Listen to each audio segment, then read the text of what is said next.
ಯಾರೆಲ್ಲ assistant professor ಆಗಬೇಕು ಅನ್ನೋದೇ ನಿಮ್ಮ ಒಂದು ಕನಸಾಗಿರುತ್ತೆ ಅವ್ರಿಗೆಲ್ಲ ಒಂದು ಗುಡ್ ನ್ಯೂಸ್ ಅಂತಲೇ ಹೇಳ್ಬೋದು. NCERT ಕಡೆಯಿಂದ ಕಾಲ್ಫರ್ಮ್ ಆಗಿದೆ ಅಪ್ಲಿಕೇಶನ್ಸ್ಗೆ.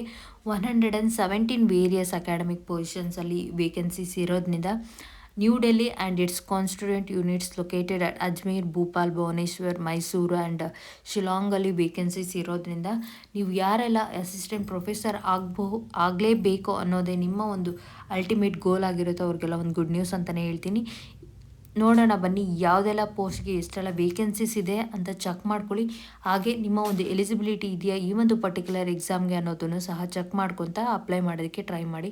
ನೋಡಿ ಇಲ್ಲಿ ಏನು ನೋಡ್ತಿದ್ದೀರಲ್ಲ, ಪೋಸ್ಟ್ ಆ್ಯಂಡ್ ವೇಕೆನ್ಸೀಸ್ ಯಾವುದೆಲ್ಲ ಪರ್ಟಿಕ್ಯುಲರ್ ಡಿಪಾರ್ಟ್ಮೆಂಟಲ್ಲಿ ಎಷ್ಟು ವೇಕೆನ್ಸೀಸ್ ಇದೆ, ಯಾವ ಪೋಸ್ಟಿಗೆ ಎಷ್ಟು ವೇಕೆನ್ಸೀಸ್ ಇದೆ ಆ್ಯಂಡ್ ಅದಷ್ಟೇ ಅಲ್ಲದಂತೆ ಕ್ಯಾಟಗರಿಗೆ ಯಾವುದೆಲ್ಲ ಕ್ಯಾಟಗರಿಗೆ ಎಷ್ಟು ವೇಕೆನ್ಸಿ ಇದೆ ಅಂತಲೂ ಚೆಕ್ ಮಾಡ್ಕೊಳ್ಳಿ. ನಿಮ್ಮ ಒಂದು ಪರ್ಟಿಕ್ಯುಲರ್ ಕ್ಯಾಟಗರಿಯಲ್ಲಿ ವೇಕೆನ್ಸಿ ಇಲ್ಲ ಅಂದರೆ ನೀವು ಅಪ್ಲೈ ಮಾಡಿನೂ ಸಹ ವೇಸ್ಟ್ ಆಗುತ್ತೆ. ಫಸ್ಟ್ ಅದನ್ನು ಚೆಕ್ ಮಾಡಿಕೊಂಡು ಮುಂದುವರಿಯಿರಿ ಅಂತ ಹೇಳ್ತಿದ್ದೀನಿ. ಪ್ರತಿಯೊಂದು ಸಬ್ಜೆಕ್ಟ್ನು ಅಥವಾ ಡಿಪಾರ್ಟ್ಮೆಂಟು ಎಕ್ಸ್ಪ್ಲೇನ್ ಮಾಡೋದಕ್ಕೆ ಆಗೋದಿಲ್ಲ, ಅದಕ್ಕೋಸ್ಕರ ನಾನು ಏನು ಮಾಡ್ತಾಯಿದ್ದೀನಿ, ಸ್ಕ್ರೋಲ್ ಮಾಡ್ತಾಯಿದ್ದೀನಿ. ಇಲ್ಲಿ ನಿಮ್ಮ ಒಂದು ಯಾವ ಒಂದು ಸಬ್ಜೆಕ್ಟ್ ಬರುತ್ತೋ ಅಲ್ಲಿ ಪಾಸ್ ಮಾಡಿ ನೀವೇನು ಮಾಡಿ ಚೆಕ್ ಮಾಡಿಕೊಂಡು ಎಷ್ಟು ವೇಕೆನ್ಸೀಸ್ ಇದೆ ಅಂತ ತಿಳ್ಕೊಳ್ಳಿ. ಇಲ್ಲೇ ನೋಡ್ತಿದ್ರಲ್ವಾ ಇದೆ ಯಾವುದೆಲ್ಲ ಸಬ್ಜೆಕ್ಟ್ ಡಿಪಾರ್ಟ್ಮೆಂಟಲ್ಲಿ ಎಷ್ಟು ವೇಕೆನ್ಸಿ ಇದೆ ಅಂತ. ಬರೀ ಅಸಿಸ್ಟೆಂಟ್ ಪ್ರೊಫೆಸರ್ ಅಥವಾ ಅಸೋಸಿಯೇಟ್ ಪ್ರೊಫೆಸರ್ ಅಥವಾ ಪ್ರೊಫೆಸರ್ಗೆ ಅಷ್ಟೆಲ್ಲ ವೇಕೆನ್ಸಿ ಇರೋದು.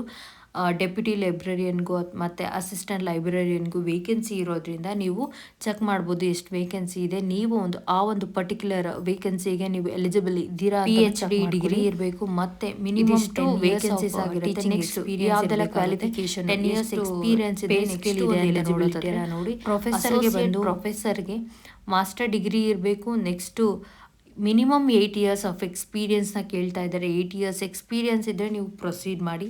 ಆ್ಯಂಡ್ ನೆಕ್ಸ್ಟ್ ಅಸಿಸ್ಟೆಂಟ್ ಪ್ರೊಫೆಸರ್ಗೆ same 55% of marks in master degree ಇರುತ್ತೆ.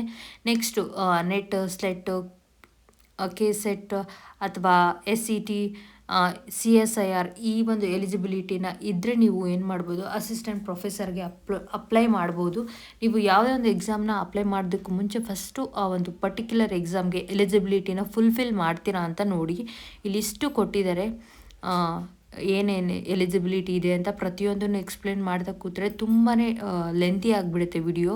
ಅದಕ್ಕೋಸ್ಕರ ಏನು ಇಲ್ಲಿ ಡಿಸ್ಪ್ಲೇ ಆಗ್ತಿದೆಯಲ್ಲ ನಿಮ್ಮ ಒಂದು ಎಲಿಜಿಬಿಲಿಟಿನ ಹಾಗೆ ಚೆಕ್ ಮಾಡ್ಕೊಳ್ಳಿ.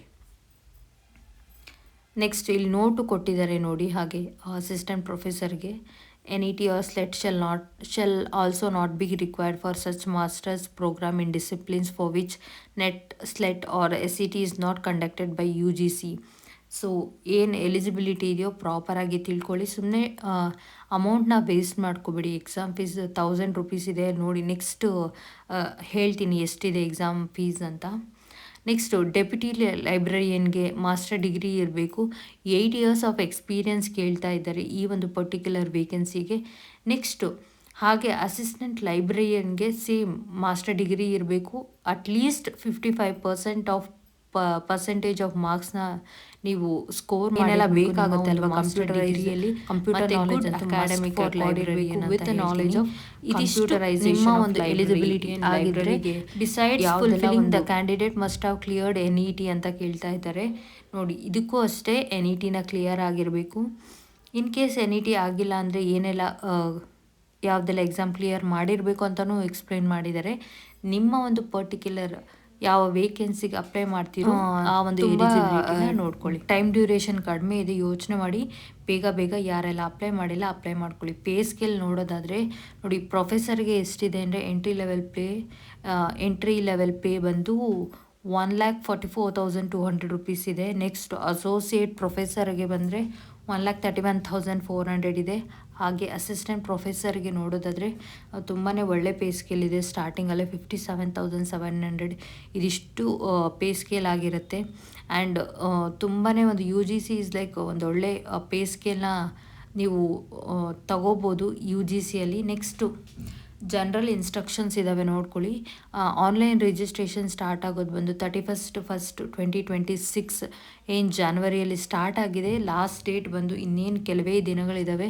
20th ಫೆಬ್ರವರಿ ಲಾಸ್ಟ್ ಡೇಟ್ ಇರೋದ್ರಿಂದ ಯಾರೆಲ್ಲ ಅಪ್ಲೈ ಮಾಡಿಲ್ಲ, ಮಾಡಬೇಕು ಅಂತಿದ್ದೀರಾ, ಎಲಿಜಿಬಿಲಿಟಿ ಇದ್ದರೆ ಅಪ್ಲೈ ಮಾಡಿಬಿಡಿ. ಆ್ಯಂಡ್ ಅಪ್ಲಿಕೇಶನ್ ಫೀಸ್ ಬಂದು ₹1000 ಇರುತ್ತೆ. ಯಾರಿಗೆಲ್ಲ ಎಕ್ಸಂಪ್ಷನ್ ಇರುತ್ತೆ ಅಂದರೆ women applicants and applicants belonging to SC or ST PWD are exempted from payment of fees. ಇಷ್ಟು ಜನಕ್ಕೂ ಏನೂ ಇರೋದಿಲ್ಲ.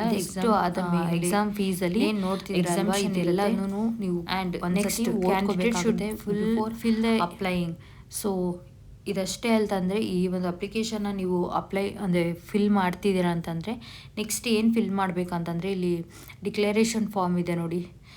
Form of declaration to be submitted by the OBC candidate.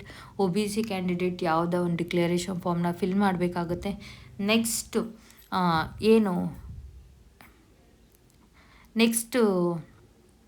Next form of declaration to be submitted by the EWS candidates ಯಾವ್ದು fill ಮಾಡಬೇಕು.